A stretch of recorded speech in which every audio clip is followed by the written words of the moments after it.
people's opinions are just opinions. You know what I'm saying? Everybody got one. Don't buy into what somebody is saying about you. Don't let it get to your head because they haven't been through what you've been through and they haven't walked in your shoes. And if they would have went through something that you would have went through, it probably would have broke them. So don't listen to it. And if they not trying to help you get better or bring value to you, don't listen to nothing they gotta say. Use that as fuel as fuel to whatever you doing.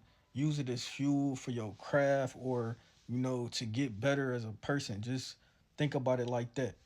See, we spend too much time on worrying about what somebody got to say about us. You know what I'm saying? And that could hold us back from our purpose and hold us back from accomplishing goals in life. And it shouldn't be like that. Hey, develop some tough skin and don't worry about what people think about you.